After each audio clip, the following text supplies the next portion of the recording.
Hello বন্ধুরা, বিকেলের টিফিনে সবাইকে শুভেচ্ছা। সোমার রান্নাঘরে এই দেখো, আজকে বানিয়েছি আলু গুন্ডা, লাল চা, সাথে বিস্কিট আর মুড়িটা একটু তেল দিয়ে মেখেছি। আলু গুন্ডাটা আমি বানিয়েছি যেমন সমোসার ইয়েটা বানাতে হয়, পুরটা বানাতে হয়, সেভাবে বানিয়েছি। আলুটা সেদ্ধ করে পেঁয়াজ, তারপরে জিরে, একটু হিং দিয়েছিলাম, আর পেঁয়াজ, রসুন, আদা, মানে সমোসার যে সবজিটা হয় যেমন করে বানাতে হয় সিঙ্গারা আর কি, আমরা সমোসা বলি। সিঙ্গারার যে সবজিটা হয় ওটা বানিয়েছি।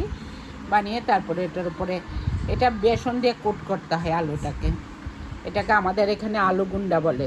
তোমাদের ওখানে কি বলে, কার এখানে কি বলে, একবার কমেন্ট করো, একটা লাইক করো, শেয়ার করো, সাবস্ক্রাইব, আর ফেসবুকে আমাকে ফলো করো।